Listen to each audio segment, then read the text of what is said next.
There was such a beautiful unit communication control vehicle driving around. It drove so nicely until it turned one corner and our guys hit it. It burned really well. The engineering troops of the armed forces of Ukraine are showing the results of their work.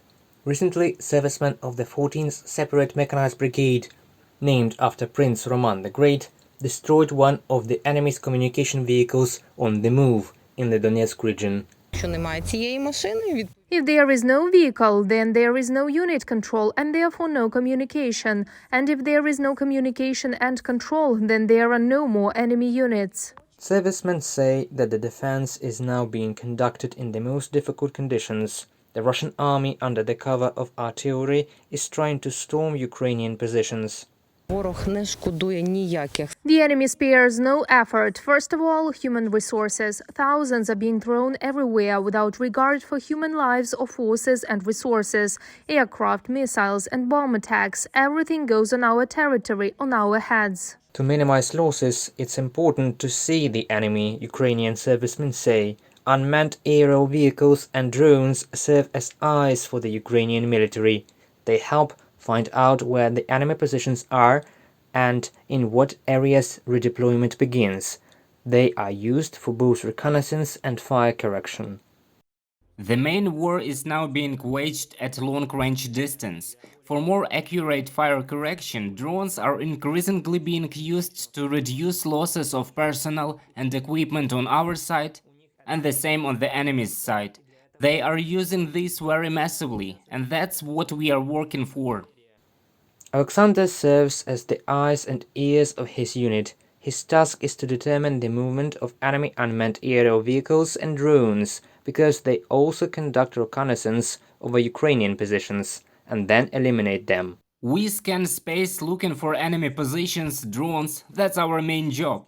And correcting our work, it's a Western development. We have been working for it for some time, but we have already mastered it. Its entire advantage is that it is quite mobile, despite its small size. It was just the right size for us. We mostly work in different places, we move around a lot. Its compactness and mobility are a big advantage. The enemy's equipment is also powerful, but not as mobile and compact as ours. I've been serving in the army for over 2 years now. I joined the army because I was called to fight in the war. I was outraged by what was going on. Dmitro is a gun operator. His task is to disarm enemy unmanned aerial vehicles.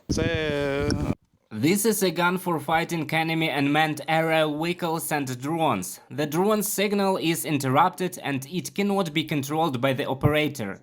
He can't see the navigation, where it is, as well as can't transmit video footage. He says he can hunt enemy drones for hours. We need more weapons like this, flying usually different unmanned aerial vehicles or Lantan. We often track DJI drones. The most difficult if with this one. It is more difficult for UAV, because its flight speed is high and it is much more difficult to direct it, especially at night. The Ukrainian army continues to repel enemy attacks in Donbas. An attempted attack near Verkhnyokamensky, Donetsk region, was repulsed with the help of reconnaissance and fire corrections.